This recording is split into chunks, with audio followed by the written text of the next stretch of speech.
aja. Iya. Oke, baiklah. Bismillahirrahmanirrahim. Assalamualaikum warahmatullahi wabarakatuh. Waalaikumsalam warahmatullahi wabarakatuh. Selamat sore teman-teman mahasiswa semua. Selamat sore menjelang malam. Gimana kabarnya? Sehat-sehat kah? Alhamdulillah, Pak. Nah, gitu dong. Semangat ya walaupun udah sore ya. Baru pada bangun juga kan. Kan biasanya nggak ada kuliah ya. Oke, baik. Kita mulai aja ya. Karena waktunya sudah masuk dan saya harap ini udah pada sholat asar ya. Sudah pada sholat asar. Oke, baiklah. Bismillahirrahmanirrahim. Innal hamdalillah nahmaduhu wa nasta'inuhu wa nastaghfiruh wa na'udzubillahi min sururi anfusina wa min sayyiati a'malina may yahdihillahu fala mudhillalah wa may yudlilhu fala hadiyalah. Asyhadu an la ilaha illallah wa asyhadu anna Muhammadan abduhu wa rasuluh. Amma ba'du. Pertama-tama, marilah kita panjatkan puji syukur kita kepada Allah Subhanahu wa taala yang mana telah memberikan kesempatan kepada kita ya. Kesempatan untuk dapat mensyukuri nikmat-Nya.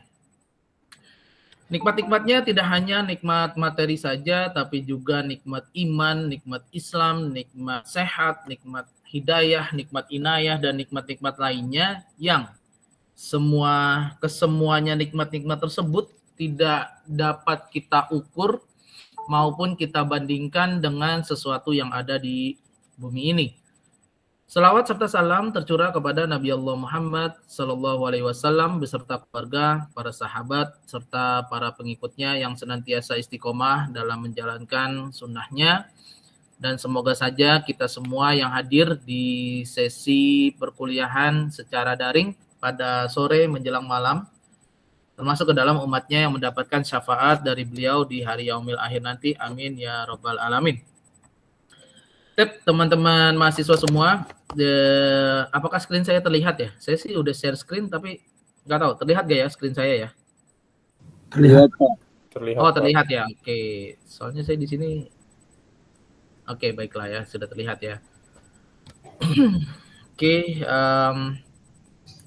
sebelumnya gimana itu progres dari tugasnya? Tugasnya udah pada tahu kan ya? Progresnya gimana? Ada kesulitan kah? Adakah kesulitan? Enggak, Kak, enggak ada. Ya, kalau misalnya ada kesulitan, mungkin jika ingin bimbingan intens ya, boleh menemui saya di hari Sabtu ya. Hari Sabtu juga banyak tuh mahasiswa yang ketemu sama saya ngomongin jurnal atau ngomongin apa gitu ya. Itu silahkan ya. Kalau hari Selasa saya jadwalnya padat ya. Jadwalnya padat ngajar gitu ya. Kalau Sabtu tuh setelah jam 10 karena jam 7.50 sampai 10.20 tuh saya biasanya ngajar. Jadi bisa nanti ketemu saya kesulitannya di mana tentang BI ini ya dan lain sebagainya. Nah, mungkin teman-teman juga sudah lihat nih untuk UTS-nya ya. UTS-nya sudah saya ini kan ya di OLU ini ya terkait yang esainya. Nah, esainya adalah tugas ini ya, tugas ini. Jadi luarannya adalah project yang dia visualisasi BI gitu ya, visualisasi BI. Nah, kita mungkin nggak perlu presentasi ya karena waktunya nggak cukup ya mungkin ya untuk yang UTS ini ya. Jadi UTS ini yang yang untuk UTS ya, untuk UTS nanti ada terbagi dua bagian ya. Yang bagian A ini adalah pilihan ganda teman-teman ya, pilihan ganda. Terus yang bagian B-nya adalah esai ya. Esainya sebenarnya tidak ada esainya tapi ya project tersebut gitu ya, project tersebut. Ya, project tersebut visualisasi jadi tidak perlu dipresentasikan. Nanti presentasinya jadi rencananya setelah BI-nya jadi kita akan buat tulisannya. Tulisan dalam bentuk jurnal. Ya, seperti yang ada di instruksi ini. Cuma ada beberapa mahasiswa yang udah ketemu dengan saya di Sabtu kemarin nanyain gitu ya, Pak, ini karena tugasnya project karena tugasnya project, jadi yang nama pertamanya itu siapa? Ya harusnya kalian yang tentukan ya, karena kan timnya adalah tim kalian. Dan ini akan benar betul-betul kita submit. Ya, akan betul-betul kita submit. Sorry ya, ini saya mute ya, yang tadi ya, karena bersuara. Oke, nah kita akan submit ini di Teknoka saja ya, di Teknoka saja. Ya, kita akan submit ini, jadi itu masuk ke ranahnya Seminar Nasional. Ya, Seminar Nasional Teknoka, dan for information untuk yang Seminar Nasional Indonesia ini tidak bisa dijadikan sebagai pengganti skripsi ya, mungkin itu sebagai solusinya karena banyak yang ngiri-ngirian karena ini tugasnya tim, sehingga siapa yang nama pertama gitu ya dan lain sebagainya. Jadi saya putuskan kita masukinnya ke Teknoka karena Teknoka ini yang pertama ini adalah eventnya Fakultas Teknik. Yang kedua adalah seminar nasional ya, seminar nasional itu bukan jurnal, oleh karena itu dia tidak bisa dijadikan sebagai pengganti skripsi kecuali seminar yang kelasnya internasional. Nah, kita akan submit di sini, teman-teman.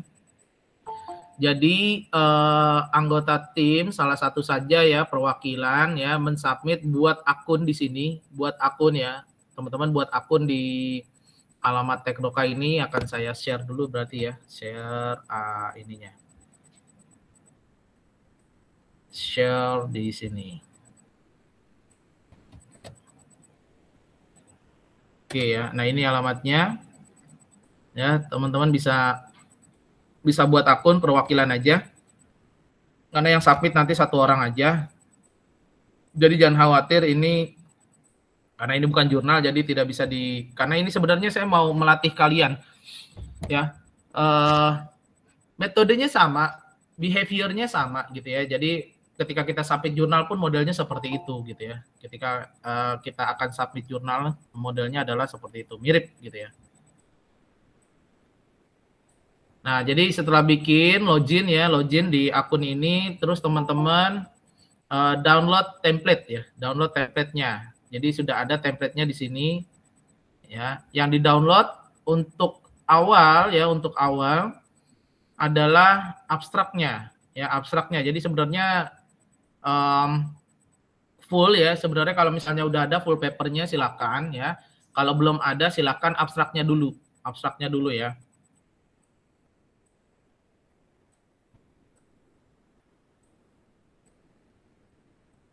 Oke, nah abstraknya ini ya, abstrak itu kalau misalnya kita membicarakan abstrak ya, ini saya sudah download ya. Nah, ini ribet banget.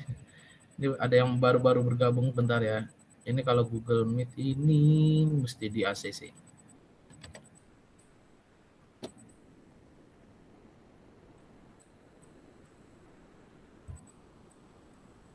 Jadi tugasnya ini tetap tim ya.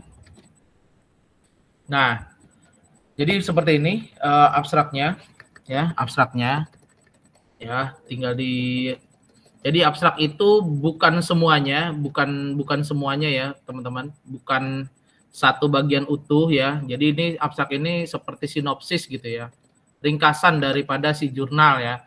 Nah, abstrak ini punya ketentuan standar ya, standar internasional ya. Untuk abstrak itu seperti misalnya tidak melebihi 150 kata ya. Di sini kan ada nih ya. Tidak lebih dari 150 kata, dan abstrak ini apa aja yang terdiri di abstrak? Yang pertama adalah pendahuluan. Ya, pendahuluan, terus ada secara sederhana ada metodenya ya, secara sederhana, hasil dan juga kesimpulan. Ya, nanti teman-teman bisa lihat di sini. Pak, kita belum punya hasil dan kesimpulan, makanya oleh karena itu dimulai dari sekarang gitu ya. Silakan kalau misalnya itu bisa menemui saya di hari Sabtu ya. Boleh sama anggota timnya, silakan saja ya, karena kita akan submit ini. Jadi nilai UTS untuk yang bagian esai adalah ketika teman-teman terdaftar di Teknoka dan submit. Nanti yang akan dikirim ke sini ya, yang akan dikirim ke sini ya adalah bukti submit. ya. Yang dikirim di sini nanti untuk bagian esai yang bobotnya 50% adalah bukti submit di Teknoka 7. Bukti submit paper di Teknoka 7. Jadi sudah dimulai dari sekarang ya. Teknoka 7 ini for your information hanya acaranya adalah di tanggal 2 tanggal awal Desember. Saya lupa. Nah ini. Acaranya adalah di tanggal 3 Desember. Nah, untuk yang full papernya ya, itu tidak lebih dari 20 November, tanggal 20 November. Jadi sebaiknya tanggal 20 November itu sudah submit. Karena UTS itu adalah tanggal berapa? UTS kita tanggal berapa ya? Ada yang lihat jadwal juga. Tanggal UTS kita itu coba saya cek dulu ya. Keputusannya ini.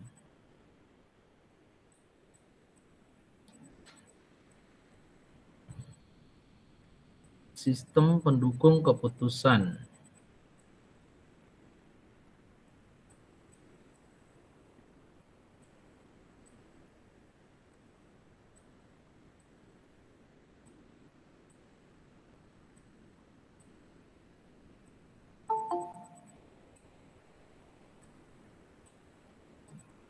Dua November, Pak. 20 November ya? 22. Oh, sebentar saya pastikan dulu. 22 kah? Coba saya lihat di 22. Iya, Pak, 22 November, Pak. Nah, berarti pas banget tuh ya. Jadi ketika tanggal 22 November ini sebaiknya udah ada bukti submitnya gitu ya, bukti submitnya. Ya kan? Ya, karena ini deadline submission full paper, berarti tanggal 22 sudah ada bukti submitnya. Ya. Jadi itu ya, mulai dari sekarang kita mulai bikin BI-nya, visualisasi aja kan ini ya BI-nya ya, nggak perlu yang ribet-ribet, bikin visualisasi saja BI-nya, cari bahan-bahan papernya dari POP gitu ya, kata kuncinya kalau pakai POP itu visualisasi dashboard gitu ya, atau visualisasi BI juga boleh ya, visualisasi dashboard atau visualisasi BI. Jadi nggak terlalu ribet gitu ya. Nah itu jadi pada tanggal 22 November UTS kita yang teman-teman submit di esai nanti ya, yang bobotnya 50% adalah bukti submit. Dan yang mensubmit di sini di kolom UTS ini yang section B-nya jangan mengandalkan satu orang. Ya, jadi jangan mengandalkan misalnya ketuanya aja gitu. Jadi setiap anggota tim ya mensubmit ini di sini bukti submitnya gitu ya. Nah, kalau yang di sini, kalau yang di sistemnya, sistem Teknoka itu perwakilan aja, silakan mau ketua tim atau anggota tim ya, perwakilan aja yang bikin akun dan dia submit gitu ya, atau masuk ke sistem lah istilahnya gitu. Dan ini sebenarnya bayar, tapi kalau untuk mahasiswa UHAMKA itu gratis. Jadi kalian tinggal begitu ada kolom bukti pembayaran ya, bukti pembayaran kalian cukup mengupload kartu mahasiswa saja. Saya ulangi, ini berbayar, tapi kalau untuk mahasiswa UHAMKA gratis, kalian tinggal mengupload kartu mahasiswa. Ya. Di kolom bukti pembayaran. Oke, ya, ini ya, linknya sudah saya share. Template-nya silakan, di sini ada nih template-nya di sini. Ya, template-nya di sini. Oke. Yang abstrak ini merupakan potongan daripada full paper, hanya di bagian abstrak saja gitu ya, sama sebenarnya. Oke itu. Nah, balik lagi teman-teman mahasiswa ya ke sini ya. Jadi kita mulai bikin tulisannya, silakan ketemu saya. Kalau misalnya bingung mau mulai dari mana di hari Sabtu, silakan bawa materinya, bawa laptopnya gitu ya. Terus sebaiknya mulai dibuat sistemnya dulu ya. Langkah-langkahnya kan sudah tutorialnya sudah saya share juga ya, ada di sini. Ya, ada di modul ini ya, modul visualisasi ya. Ini khusus visualisasi saja ya untuk yang tab. Jadi silakan dimulai. Terus jadi UTS-nya adalah pilihan ganda dan esai. Untuk UAS-nya teman-teman, UAS-nya itu adalah masih berhubungan dengan Teknoka. Jadi UAS-nya kemungkinan di bulan Januari ya, di bulan Januari awal.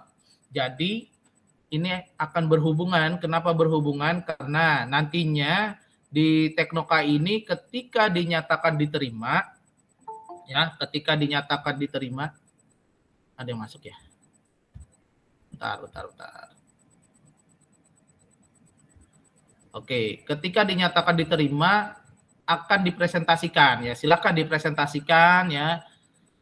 Ini melatih mental juga ya. Silakan perwakilan saja yang mempresentasikan atau semuanya juga boleh mempresentasikan ya, setiap anggota tim paper tersebut ya. Biasanya sih nggak ada tanya jawab ya. Nggak ada tanya jawab, hanya presentasi saja. Dan nilai ketika teman-teman sudah presentasi di tanggal 3 itu ya, di tanggal 3 biasanya ini masuk ke parallel session jam 1, teman-teman presentasi di tanggal 3, maka itu adalah nilai UAS. Saya ulangi, ketika teman-teman presentasi di tanggal 3 mempresentasikan ini papernya, maka itu masuk ke nilai UAS. Jadi jangan sampai kehilangan bobot nilai UAS yang 40% dari presentasi di Teknoka. Jadi kita tidak mempresentasikan lagi di kelas, tidak ada presentasi di kelas, langsung di seminarnya. Saya me-encourage teman-teman mahasiswa bahwa ini bisa dilakukan gitu ya. Dan ini sudah banyak yang melakukan di mata kuliah sistem pendukung keputusan. Selalu mereka mahasiswa saya yang di kelas saya itu selalu mengirim paper ya dan dipresentasikan. Jadi nilai UAS-nya dari presentasinya itu. Karena kebetulan saya tim acara juga di Teknoka, jadi saya bisa masuk ke ruang parallel session masing-masing. Masing-masing itu ya, karena ada saya punya akun hostnya. Ya, jadi saya akan masuk dan menilai presentasi teman-teman pada saat teman-teman presentasi di Teknoka. Begitu ya. Sampai sini ada yang mau ditanyakan nggak? Silahkan kalau misalnya ada yang mau ditanyakan, kita berdiskusi sebelum kita masuk ke materi ya. Silahkan kalau misalnya ada yang mau ditanyakan. Bapak, saya mau tanya.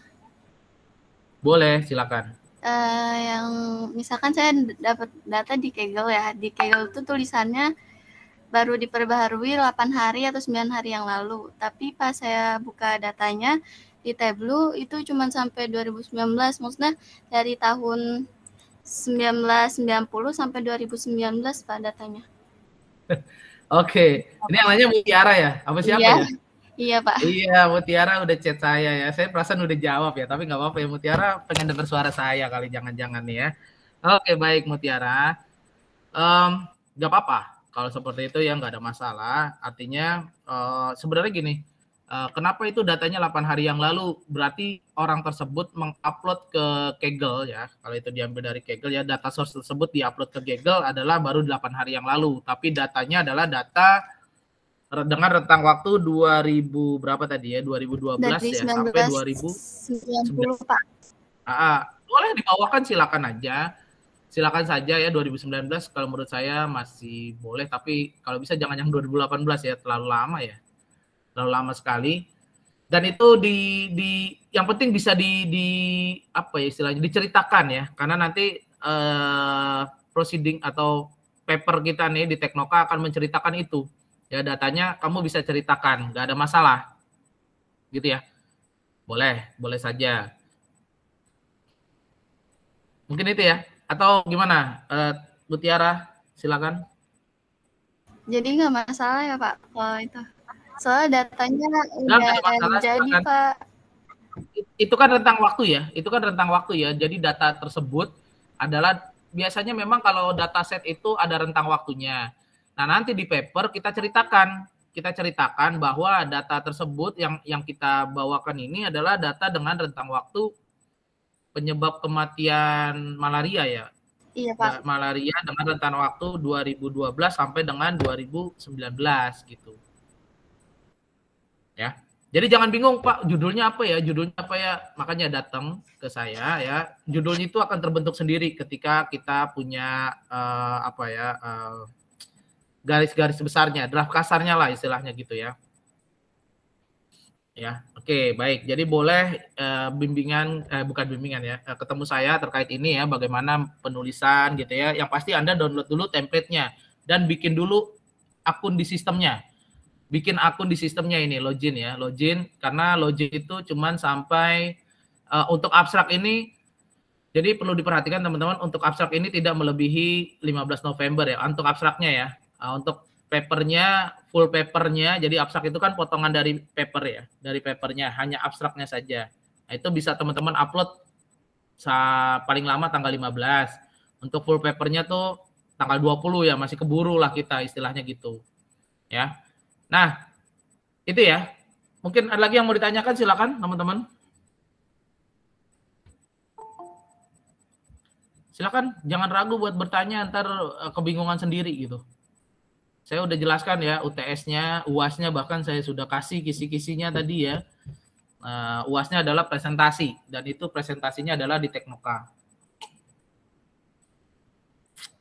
Baik, kalau misalnya nggak ada yang tanya, kita ke sini ya. Judulnya sebaiknya nanti saya akan kasih masukan ya, makanya datang aja di hari Sabtu, boleh Sabtu kapan aja ya. Terus penulis pertamanya siapa terserah ya, penulis pertamanya. Ingat proceeding ini bukan jurnal, jadi ini tidak bisa diklaim sebagai pengganti skripsi kecuali proceeding internasional ya. Ya, ada penulis 1, penulis 2 siapa ya, penulis 3, dan yang pasti ada nama saya di sini, boleh di terakhir. Ya, nama saya, silakan ya, masukkan nama saya, afiliasi ya, Universitas Muhammadiyah, bla bla bla bla gitu ya, dan lain sebagainya. Ya, jadi ada nama dosennya supaya itu bisa saya dokumentasikan untuk mengklaim bahwa ini adalah hasil dari maksudnya adalah untuk pengumpulan UTS ya, esai UTS di mata kuliah SPK ini, sistem pendukung keputusan ya, karena nanti pada saat diakreditasi bingung ya, esainya kok nggak ada ya, ternyata esainya adalah dari submit paper di Teknoka gitu ya. Oke, ada yang nanya? Nggak ada? Aman nih berarti ya? Aman ya? Oke, baiklah ya. Jadi terkait pembayaran ini tidak bayar, jadi teman-teman cukup upload KTM saja. KTM siapa Pak? Terserah KTM-nya siapa ya. Yang pasti anggota tim kalian ya, yang namanya ada di paper itu. Gitu ya, boleh nama yang paling depan, nama yang belakang gitu ya, dan lain sebagainya. 1 orang saja yang upload di Teknoka. Kalau yang di sini nanti di esai di UAS UTS bagian esai itu semuanya setiap anggota tim juga upload. Oke, baik, nggak ada yang tanya. Kalau nggak ada yang tanya, kita masuk ke materi teman-teman. Terus jangan lupa bikin akun di Tableau Public juga ya. Teman-teman bikin akun di Tableau Public. Tableau Public ya.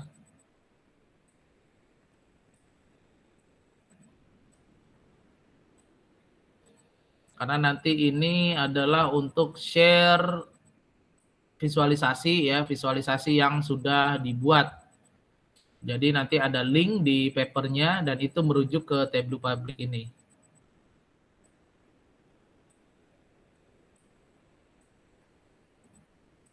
Ya, seperti ini ya. Nanti kita link yang ini gitu misalnya ya, visualisasinya link yang ini itu merujuk ke paper nanti gitu ya. Jadi jelas papernya ada dan visualisasinya sebenarnya ada gitu ya. Kenapa diklik ya? Oke. Baik, itu ya. Ada pertanyaan? Lanjutan? Nggak ada ya? Pak, saya mau tanya, Pak. Boleh, silakan. Ya, tadi kan Pak Bagan bilang visualisasi itu kan. Nah, visualisasi ini maksudnya ini kayak itu, apa namanya? Kayak bahan-bahannya saja ini kan. Bahan. Ya, sebenarnya bahan-bahannya gini, visualisasi yang dimaksud di BI gitu ya, yang di BI itu ya seperti ini, dashboard gitu ya, dashboard. seperti bentuk laporan tapi dalam bentuk grafik gitu, dalam bentuk grafik. Ya, dalam laporan dalam bentuk grafik. Kenapa dalam bentuk grafik? Karena kalau dikasih tabel, laporan dalam bentuk tabel, pimpinan ya top manajemen itu gitu ya, itu nggak bisa bacanya gitu loh, kurang bisa bacanya kecuali yang orang IT. Makanya kan ini berhubungan sama mata kuliah kita sistem pendukung keputusan. Ketika itu misalnya ada hasil laporan report dalam bentuk grafik ya, grafik-grafik seperti ini, pimpinan bisa mengerti cara membacanya sehingga nanti menghasilkan ya atau membuat solusi atau alternatif sebagai sebuah keputusan yang baru atau keputusan yang strategis gitu ya. Jadi ini data-data yang ini gitu yang kita punya dari dataset ya, dataset yang kita download dari Kaggle atau dari Open Data Jakarta atau dari KD Nuggets itu sebagai pendukung pengambilan sebuah keputusan gitu. Pada intinya seperti itu gitu ya, kita mau membuatnya seperti itu. Kalau kita bikin BI di mata kuliah ini dari awal gitu ya bisa aja, cuman saya nggak tahu ya apakah bisa tepat pada waktunya gitu aja. Oh, itu perumpamaan gini ya Pak ya, perumpamaan. Ya. Kan ini kan sudah jadi, ini kan data-datanya data sekumpulan data-data dari dataset begitu kan. Yes. Nah, pas itu juga termasuk pengambilan keputusannya itu juga sudah terbentuk gitu, Pak. Enggak, kita enggak sampai di situ karena kan biasanya kalau kita nih di dunia industri atau dunia kerja, kita hanya tugas kita kalau misalnya kita baru-baru masuk gitu ya sebagai programmer atau apa gitu ya atau data science, kita hanya menyediakan data. Nah, cuman datanya jangan cuma tabel gitu kerja, menyediakan data dalam bentuk tabel, pimpinan nggak bisa baca. Tetap yang ngambil sebuah keputusan ya, karena ini berupa sebuah keputusan yang strategis gitu ya, atau yang akan berdampak bagi perusahaan atau organisasi, yang mengambil sebuah keputusannya adalah top manajemen gitu, bukan kita. Jadi kita hanya ada data seperti ini, ya kira-kira kita ada boleh saja kita rekomendasikan ada alternatif solusi gitu misalnya seperti apa, boleh kita rekomendasikan, tapi tetap nanti yang mengambil sebuah keputusan yaitu adalah ranahnya top manajemen gitu. Mengerti Pak? Ya, gitu ya. Jadi modelnya seperti itu ya, kayak yang pernah saya jelaskan di pertemuan-pertemuan sebelumnya ya, ada visualisasi COVID gitu misalnya. Nah, dari data-data yang visualisasi COVID seperti itu ya, baik temuan kasus baru atau kematian, maka bisa diputuskan ya, atau ada alternatif misalnya untuk vaksin dosis ketiga misalnya yang didahulukan tuh daerah yang mana gitu ya, Jakarta kah atau Jawa Barat kah gitu ya, karena berdasarkan data, based on data. Nah, kalau ini dalam bentuk tabel ya, bentuk tabel aslinya mungkin teman-teman bisa download lah dataset COVID ya, itu nggak bisa dibaca oleh pimpinan. Tapi kalau kita jadikan seperti dashboard model seperti ini, itu bisa terlihat gitu ya. Misalnya, oh yang paling merah itu ada di DKI ya, karena ini kecil ya, bisa digedein sih sebenarnya. Gitu ya, atau dilihat di sininya ya, DKI ini besar sekali, berarti vaksin prioritasnya, vaksin ketiga di daerah DKI gitu ya. Itu kan salah satu alternatif solusi gitu berdasarkan data yang kita sediakan gitu. Tetap yang mengambil sebuah keputusan adalah top manajemen. Oke, baik, ada lagi yang mau bertanya, silakan teman-teman mahasiswa. Terkait tugas, apakah sudah mengerti semua atau ada yang mau ditanyakan? Pak, boleh nanya Pak? Boleh, silakan Bang. Itu di PDF-nya di situ tulisannya satu kelompok itu sekitar 6 orang. Enggak 6, 4. Oh, 4 ya Pak. Baik. Bukannya 4 ya? Di PDF-nya masih 6 Pak, belum di. Oh, di PDF-nya 6 ya? Masa sih?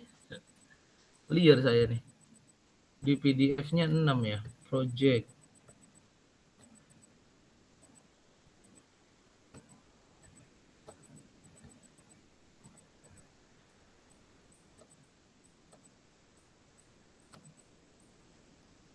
Mana ya? Ada itu. Nggak ada ya? Kok nggak ada sih? Di page kedua Pak, di nomor 2. Ini ya page 2 ya. Oh ini. Mahasiswa. Oh iya 6 ya. Bukan 6 ya, 4 ya seperti yang info saya di WA itu ya. 4 kecuali karena ini jumlahnya ada 45 orang ya di sistem KRS ya, ada 45 orang di kelas ini, maka ada satu kelompok yang dia jumlahnya ganjil atau 5 orang, tapi salah satunya adalah ketua kelas. Gitu. Ya berarti yang kelompoknya ketua kelas itu boleh 5 orang, yang lainnya 4 ya, sorry ya. Ada kok di WA saya gitu ya. Saya pernah WA gitu. Ya, terus gimana pertanyaannya jadinya teman-teman? Iya Pak, mau nanya itu aja soalnya kan kemarin waktu itu Bapak ngomong 4 tapi di PDF-nya 6 jadi. Oh iya, sorry, salah saya. Makasih Pak. Ya, sama-sama. 4 orang aja ya, karena kalau 6 kebanyakan yang nebeng gitu ya. 4 orang aja kalau bikin visualisasi ini kan nggak sulit ya. Jadi bagi-bagi tugasnya, ada yang ngurusin sistem teknokanya, login, submit dia. Ada yang bikin paper, misalnya 2 orang lah bikin papernya. Nah, yang satu lagi bikin BI-nya. Gitu. Jadi bagi-bagi tugas ya, jangan bergantung gitu ya, karena ini nilainya kelompok. Ya. Oke, baik. Ada lagi yang ditanyakan teman-teman? Silakan.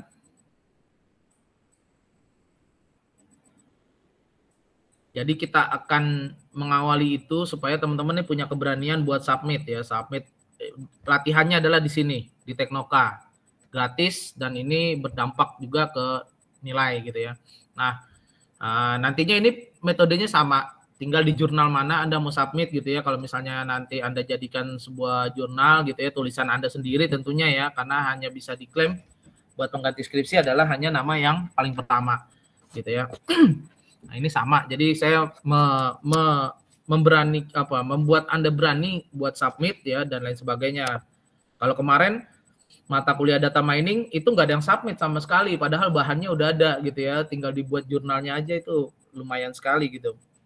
Bisa Anda gunakan buat pengganti skripsi, tapi nggak ada yang submit sama sekali karena mungkin kerjaannya kerjaan tim Pak. Oke, ya nggak ada masalah ya. Makanya kalau sekarang nih kita akan submit di Teknoka. Nah, nilai UAS-nya nanti akan berhubungan dengan presentasi di Teknoka. Gitu. Ya.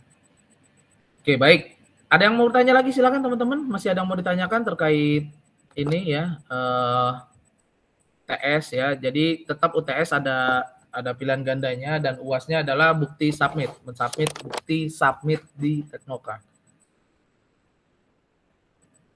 Oke, baik. Kalau misalnya nggak ada ya, kita akan masuk ke materi ya. Masuk ke materi. Itu tolong diperhatikan ya. Jadi silakan jangan melebihi dari 20 November ya.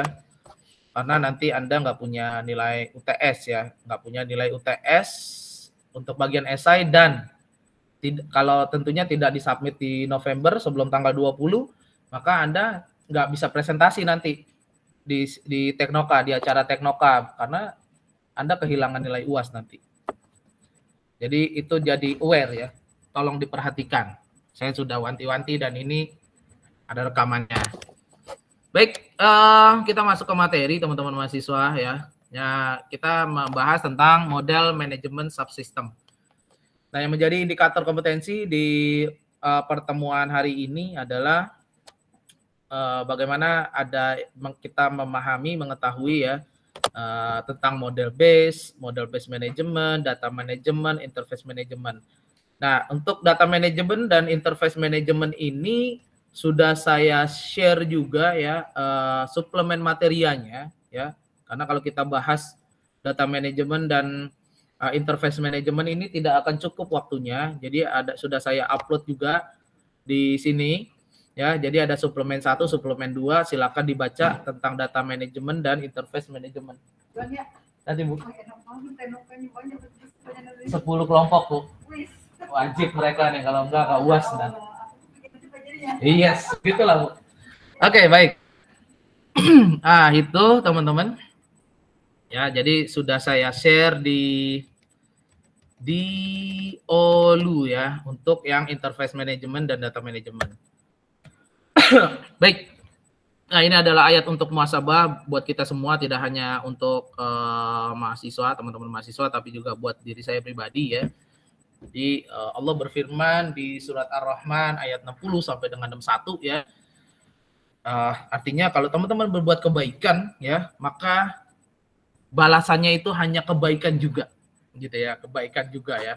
Jadi ya sungguh beruntung ya orang yang berbuat kebaikan buat orang lain, gitu ya. Jadi ya itu tadi ya, panjang sih sebenarnya ini ya. Ya pada intinya saya hanya mengajak teman-teman di setiap hari itu setidaknya ada ayat yang dibaca gitu, walaupun 1 atau 2 ayat gitu ya, sehingga nanti pada saat kita di interview di hari yaumil akhir nanti ya, kita bisa menjawab ya, setidaknya ada ayat yang dibaca setidaknya dari materi saya ya. Saya pengen berbuat kebaikan juga. Baik, itu ya. Jadi Allah memberikan nikmat kepada kita semua ya. Bahkan surat Ar-Rahman ini menceritakan nikmat apa lagi sih gitu ya, yang Allah nggak kasih gitu ya. Terus yang kamu nggak anggap gitu ya, mau kamu dustakan gitu ya. Pada intinya kayak gitu. Ya, jadi luar biasa sekali ya, nikmat yang nggak bisa kita ukur dan kita bandingkan di bumi ini. Contohnya kayak misalnya waktu kejadian COVID ya, sebelum lalu ya, Juli 2021 banyak sekali yang terpapar COVID sampai ngantri di jalanan tuh buat ngantri oksigen, tabung oksigen yang seliternya saya nggak tahu, mungkin 17 ribuan kalau saya nggak salah. Seliter 17 ribu. Seliter itu mungkin hanya bisa digunakan sekitar sejam atau 2 jam ya, tergantung penggunaannya ya. Gitu. 17 ribu. Kali aja kalian udah hidup sekarang berapa? 20 tahun. Dikonversi ke jam. Berapa tuh? Udah berapa? Luar biasa. Kebaikan dari Allah. Nggak bisa kita ukur, kita bandingkan. Jadi jangan mendustakan nikmat-nikmat Allah ya, yang begitu banyak. Tip. Baik, model manajemen subsistem ini di SPK ya atau DSS ini terdiri dari beberapa komponen. Nah, ini sebenarnya juga udah dibahas di pertemuan sebelumnya ya, di pertemuan keempat. Jadi ada model base, ada model directory, ada model base management, ada model execution, integration, and command processor ya. Nah, ini adalah struktur dari model manajemen subsystem ya. Yang A itu ya, yang A adalah modelnya, model base-nya atau base model. Ya, ini di top management ini karena dia adalah base model ya, bisa digunakan untuk keputusan yang strategis, keputusan yang taktis ya, tactical gitu ya, bahasanya taktis ya. Terus atau operasional ya, berhubungan dengan statistik udah pasti, keuangan, pemasaran dan lain-lainnya ya. Oke, terus ada model B ya, model B ini kalau misalnya teman-teman lihat, oh di pertemuan sebelumnya ya ini, berarti ya model B ini ada seperti apa ya? Seperti direktori ya, direktori yang menghubungkan ya keterhubungan antara base model ini, gitu ya. Ini bisa dilihat di pertemuan sebelumnya, di pertemuan keempat ya. Terus ada model base management ya, ada model base management. Nah ini masuk ke seperti apa ya? Kalau di sistem informasi itu CRUD gitu ya, create, report, update, delete gitu ya. Jadi bisa membuat sebuah pemodelan, bisa update pemodelannya ya, lebih ke pemeliharaan ya, maintenance maksudnya ini ya. Terus ada antarmukanya database-nya ya, karena kita biasa itu kalau di DSS itu kita tidak menggunakan data-data yang transaksional benar-benar berhubungan dengan server gitu ya. Jadi diambil gitu ya data rentang waktu sampai rentang waktu berapa gitu. Makanya dataset juga rentang waktu juga.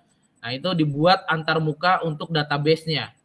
Jadi antarmukanya ini lebih ke database-nya gitu ya. Terus ada bahasa pemodelan ya untuk mengakomodir antarmuka dan menghubungkan ke database itu. Jadi secara sederhana saja. Gitu ya. Model base ya ini tadi ya, jadi terdiri dari apapun itu ya, ada statistik umum, data-data finansial, data-data prediksi ya atau peramalan. Misalnya kita membuat sebuah model tentang misalnya menentukan mahasiswa yang lulus tepat waktu gitu ya, sebanyak apa gitu, berdasarkan apa dan lain sebagainya.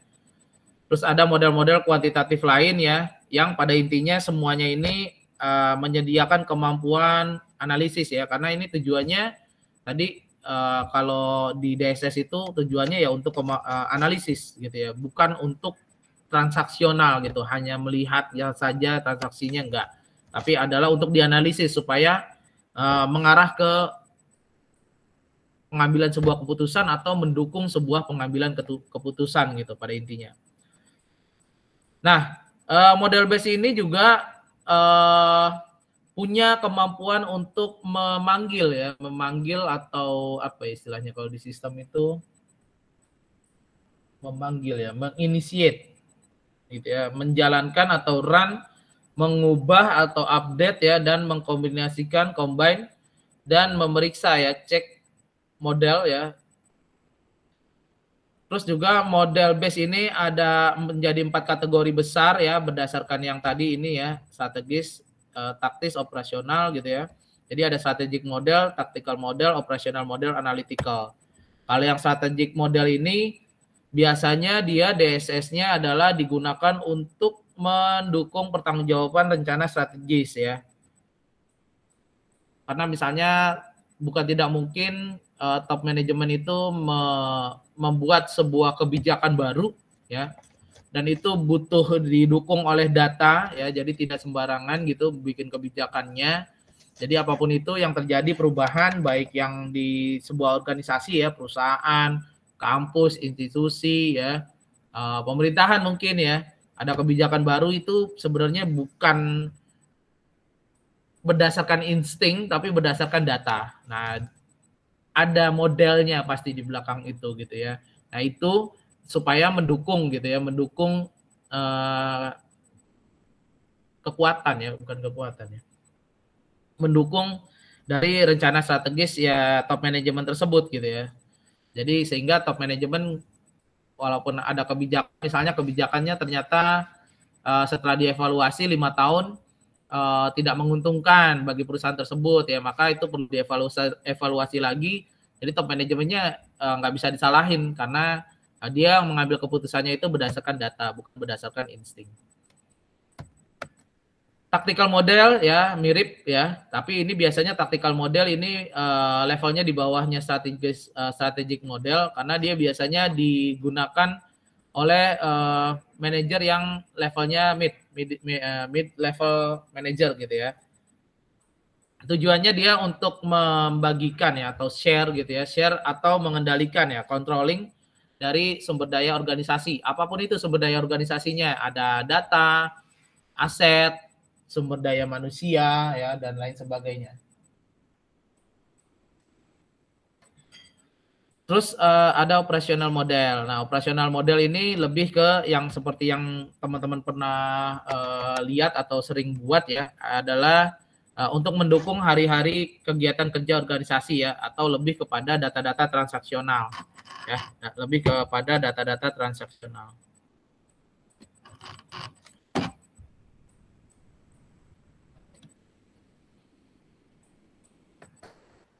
Kalau analytical model ya digunakan untuk keperluan analisis ya. Jadi misalnya sama datanya itu dari data yang sifatnya transaksional tapi dianalisis lebih lanjut ya.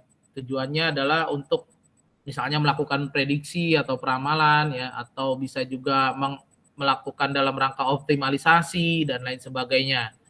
Nah, kalau kita ngomongin analisis data tuh masuk ke ranahnya statistik ya, karena butuh pengetahuan statistik juga, makanya informatika tuh mempelajari statistik, terus juga mempelajari manajemen ya, ada di manajemen proyek ya, algoritma udah pasti, data mining pasti, model keuangan ya, model keuangan ini seperti yang ada di statistik gitu, ada kayak misalnya nilai rata-rata, apalagi ya model keuangan itu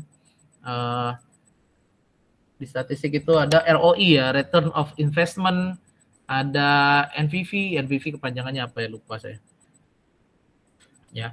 Nah, terus biasanya juga untuk yang analisis data ini kita bisa dapetin toolsnya secara gratis ya, bukan secara gratis, secara cuma-cuma di banyak tools yang menyediakan di web ya. Salah satunya adalah Tableau ya, Tableau Public itu ya.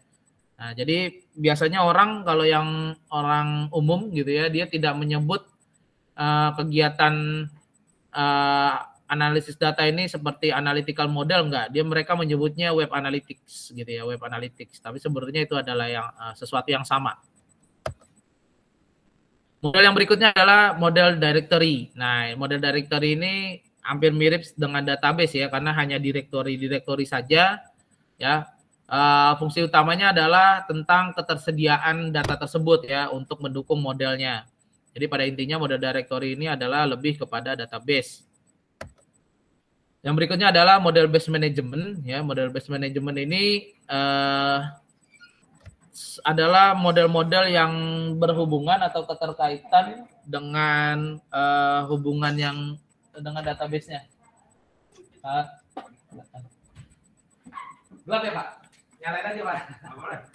Kalau gelap nyalain aja Pak. Oh iya. Ngajar Pak? Mau ngajar. Oh iya, silakan Pak. Baik, model based management system ini biasa kita singkat dengan MBMS ya. Nah, ini punya 4 fungsi yang utama, yaitu creation ya.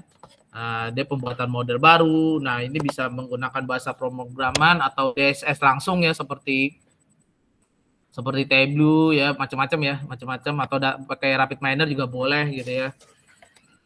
Terus kepentingan update juga bisa, atau memanipulasi data model ya. Jadi terkadang kita melakukan agregasi di sebuah model ya. Jadi ada dataset kita download, terus kita ada kepentingan untuk melakukan agregasi, misalnya ingin mengetahui jumlah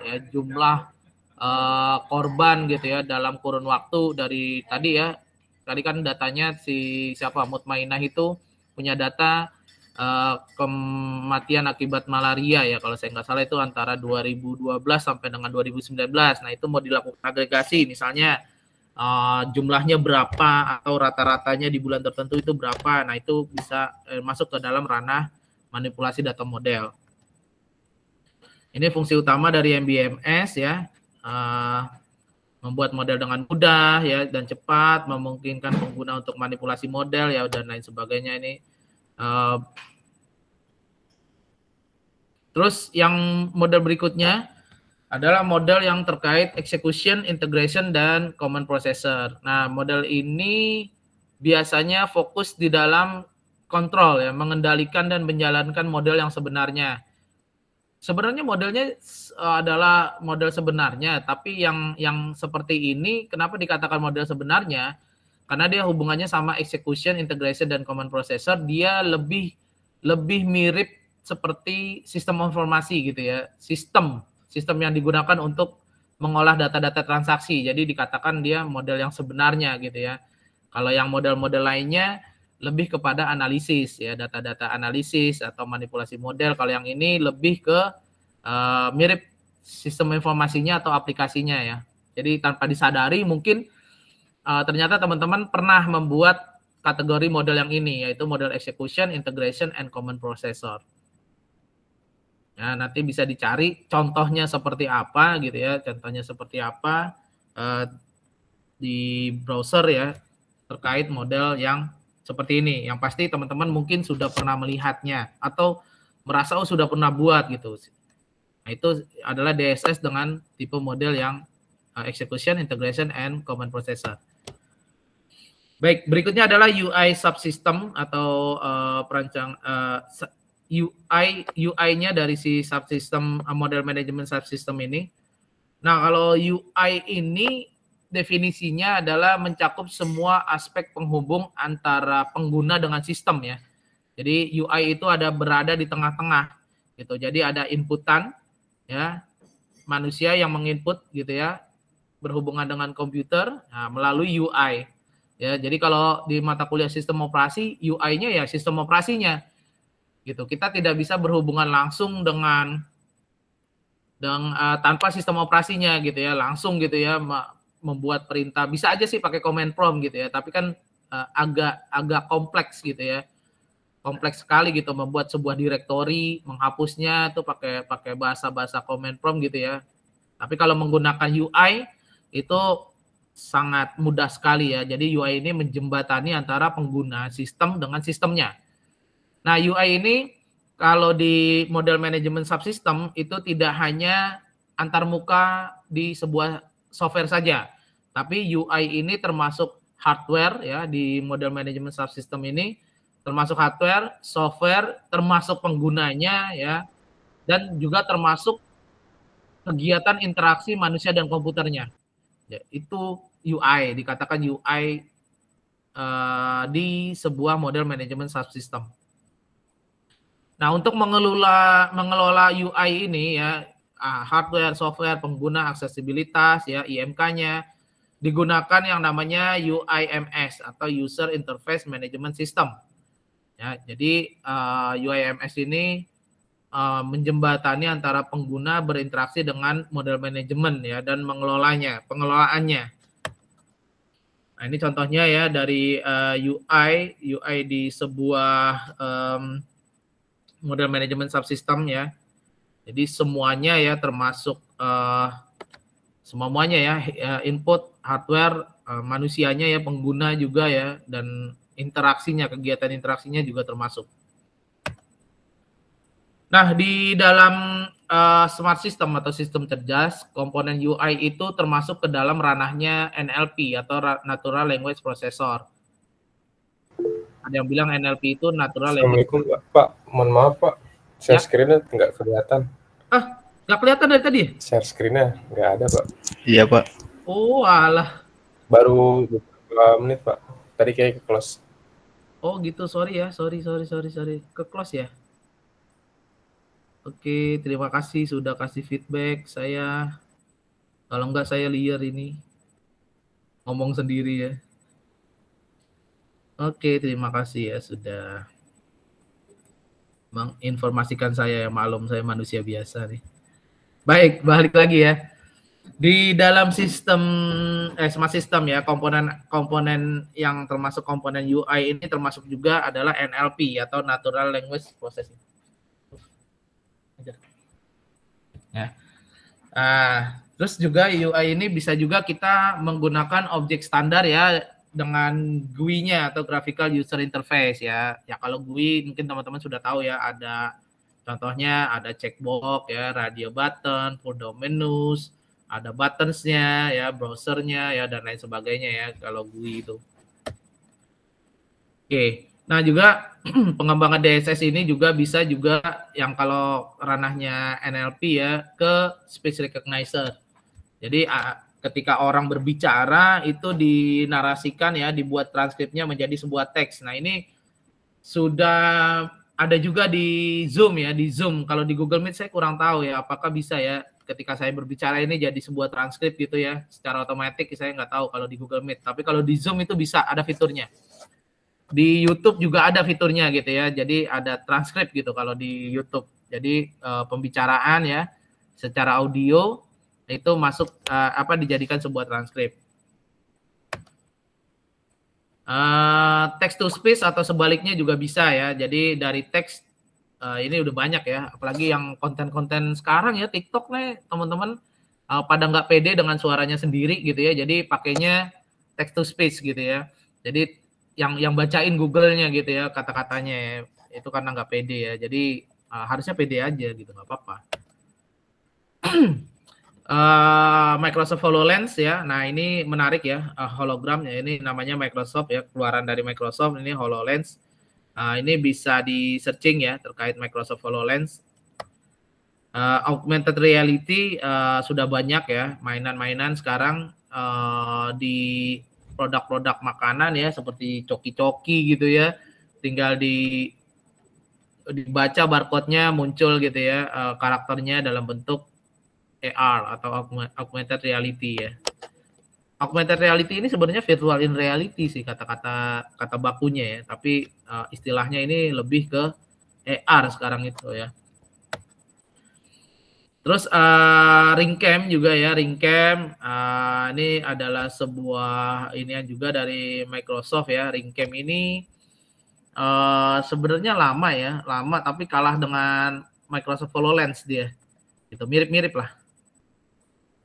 Terus juga penelitian lanjutan lagi ya di DSS ya terkait integrasi data. Nah, integrasi data ini lebih kepada data-data yang memang dijadikan data source atau data set ya di sebuah DSS ini bisa di-sharing di melalui web ya, web baik itu internet, intranet maupun extranet. Ya pada intinya untuk mengakses sumber data yang sama gitu ya. Tapi pengetahuannya bisa jadi sama ya, knowledge-nya bisa jadi sama, bisa jadi berbeda pula gitu ya, tergantung bagaimana mengolahnya. Nah, mengolahnya ini menggunakan web browser atau sekarang dibilangnya cloud ya, seperti yang Tableau Public itu ya, jadi berbasis cloud, nggak perlu diinstal, tinggal diolah saja bisa gitu ya. Nah, ini termasuk ke dalam konsep UI ya, jadi dia menghubungkan antara pengguna dengan DSS-nya. Yang berikutnya di sisi hardware ya, hardware-nya tentunya kalau kita melihat perkembangan teknologi hardware di zaman sekarang ya, hardware-nya itu bukannya semakin besar gitu ya, makanya kan komputer zaman-zaman dulu kalau teman-teman belajar organisasi arsitektur komputer kan pernah lihat ya komputer yang generasi pertama itu sebesar apa gitu ya, bahkan 1 sampai 2 lantai itu komputer semua isinya. Nah, makin lama makin menyusut gitu ya. Atau ada yang tahu komputer itu pada awal diciptakan itu sebenarnya tujuannya untuk apa sih? Ada yang tahu? Ada yang bisa bantu saya? Saya, Pak. Buat apa? Khusus militer, Pak. Untuk hitung-hitung koordinat, untuk melakukan fotografi. Yes, good ya.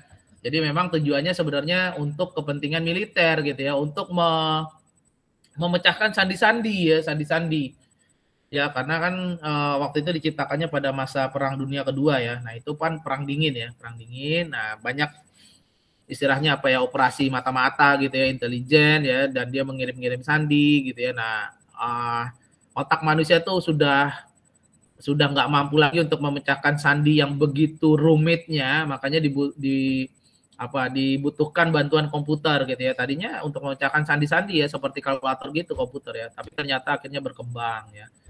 Terus juga dalam ukurannya ya, hardware-nya juga menyusut ya, tapi dari segi kecepatan dan kemampuannya meningkat ya. Jadi tidak berbanding lurus ya, berbanding terbalik.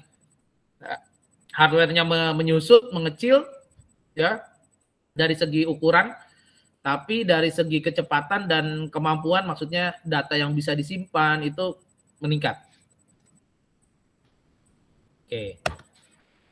Terus yang ketiga adalah AI ya, AI. Jadi DSS ini sangat mendukung sekali tentang AI ya, yang tujuannya adalah untuk kecerdasan buatan ya, artificial intelligence. Nah, itu artinya adalah AI gitu ya, kecerdasan buatan.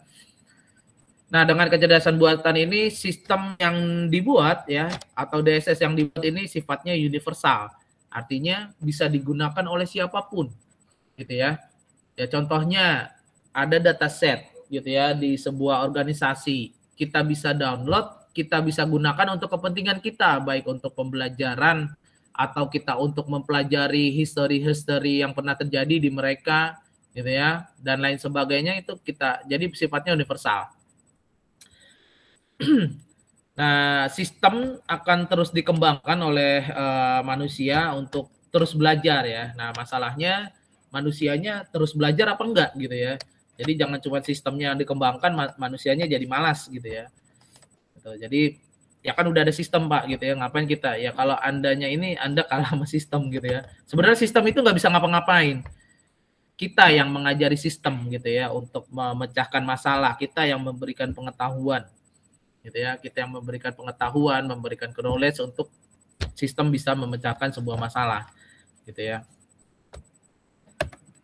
Yang terakhir, DSS juga digunakan untuk perawatan kesehatan ya, atau di bidang kesehatan ya. Jadi salah satu yang paling fenomenal pada saat pandemi COVID kemarin ya, karena COVID itu untuk mengurangi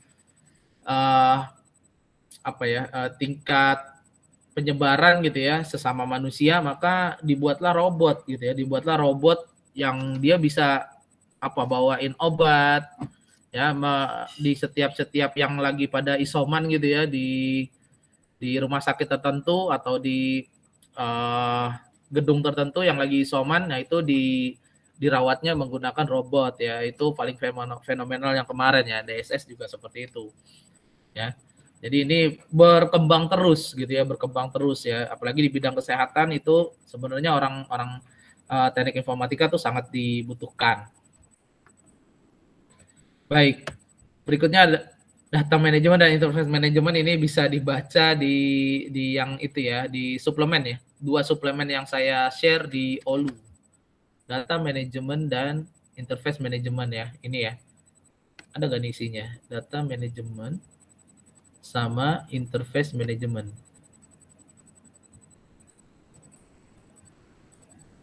Oke, ada ya isinya ya. Oke, ini interface manajemen ya. Silakan nanti teman-teman baca. Ini adalah data manajemen terkait sistem pengambilan keputusan dan juga interface manajemen terkait pengambilan keputusan. Oke, baik. Baik, dari sini ada yang mau ditanyakan, silakan teman-teman terkait pertemuan kita atau masih dengan tugas, silakan. Apabila ada yang mau ditanyakan.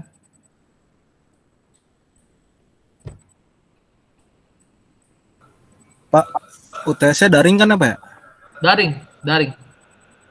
UTS-nya daring. Ya. Ya, jadi pengumumannya juga udah ada ya. Saya nggak kurang tahu. Tapi daring. Untuk yang SPK ini daring dan ini sudah ada ya UTS-nya kan gitu ya. Jadi ada teman-teman sudah bisa lihat ada ininya ya. Ada bobot-bobotnya juga ya, sudah bisa diakses. Jadi tinggal dipersiapkan saja ya.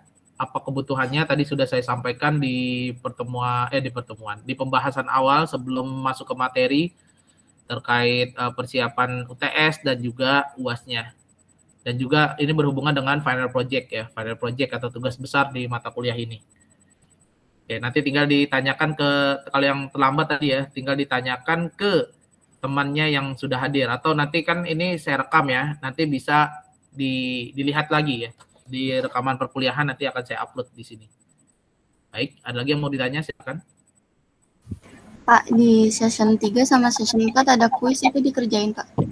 Yes, betul banget gitu ya. Kalau masih dibuka, silakan dikerjakan. Kalau masih dibuka berarti lupa saya tutup ya. Nah, itu berarti Mutiara lihat nih ya. Silakan. Kalau mau mengerjakan silakan ya, kecuali udah saya tutup nih kayak kuis 2 gitu ya, udah saya tutup gitu ya. Silakan kalau misalnya ini.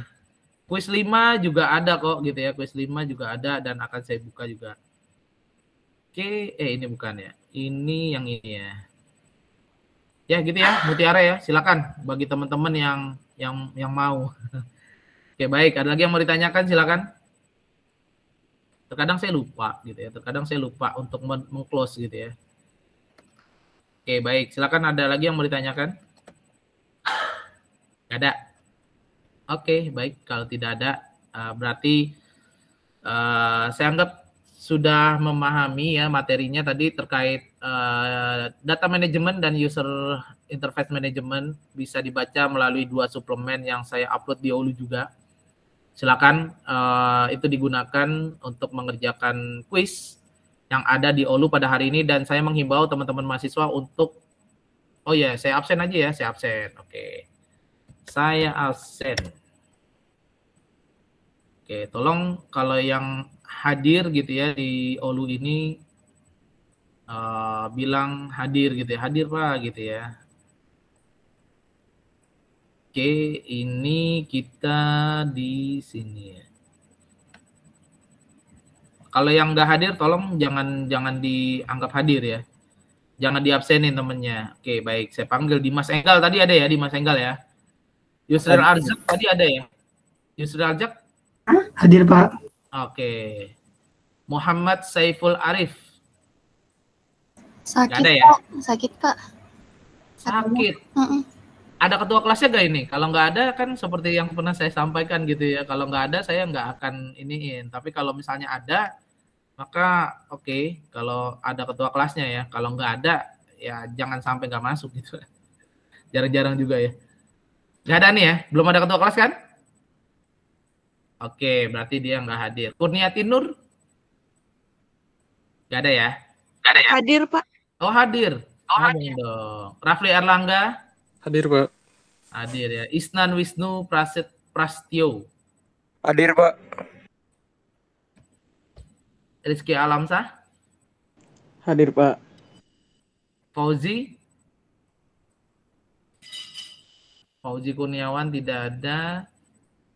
Farhan Bias Purnama Putra. Hadir Pak, hadir. Gitu dong, semangat Farhan ya. Udah Doi Pak. Itu dong semangatnya. Bahrul Razak. Hadir Pak. Diana Fitri Lesi. Hadir Pak. Ahdan Juliandra. Hadir, Pak.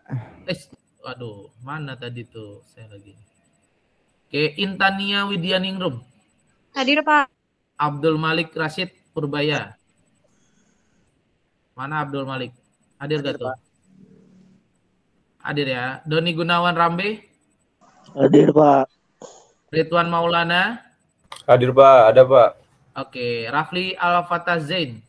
Ada, Pak. Fahri Aditya. Hadir Pak. Azhar Haikal. Hadir, Pak. Arvin Rafialdo. Hadir, Pak. Ibatullah Faisal. Hadir, Pak. Hadir. Indra Ramadan. Hadir, Pak. Faisal Parsah. Hadir, Pak. Hadir. Lita Asri. Hadir Pak. Bagas Kembar. Bagas lagi main bola nih kayaknya Bagas nih. Gak hadir dia ya. Abid Fajar. Hadir, Pak. Lingga. Hadir Pak. Mutiara Zahra ada. Wahyu Setiawan. Hadir, Pak. Raisa Inaya. Hadir Pak. Ikhwan. Hadir, Pak. Panji Islami. Hadir, Pak. Ahmad Ramadan. Hadir, Pak. Ahmad Syahril. Hadir, Pak. Fatur Rahman. Hadir Pak. Ahmad Rosid. Nggak ada ya. Tasya Rizky. Hadir Pak. Radija Nitra. Nggak ada.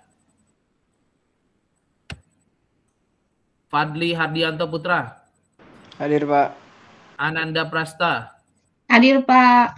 Rizky Ramdhani. Nggak ada. Ridwan, Muhammad Ridwan ya. Hadir, Pak. Dian Ainur Rafiq Afnan. Hadir Pak. Ajis Darmawan. Hadir, Pak. Farhan Nufairi. Hadir, Pak. Oke, good. Baik, itu saja mungkin yang bisa saya sampaikan teman-teman mahasiswa. Mohon maaf apabila ada kekurangan, tetap semangat, tetap beribadah dengan baik dan benar. Marilah kita akhiri sesi perkuliahan kita dengan sama-sama membaca hamdalah. Alhamdulillah. Kita tutup dengan doa kafaratul majlis. Subhanakallahumma wa bihamdika asyhadu an la ilaha illa anta astaghfiruka wa atubu ilaik. Lebih kurangnya saya mohon maaf. Nasrul minallah wa fathul qarib wa basyiril mu'minin. Billahi bisabil haq fastabiqul khairat. Wassalamualaikum warahmatullahi wabarakatuh. Mahasiswa jangan lupa tugas pada projectnya dikerjakan. Baik, Pak. Oke, Pak.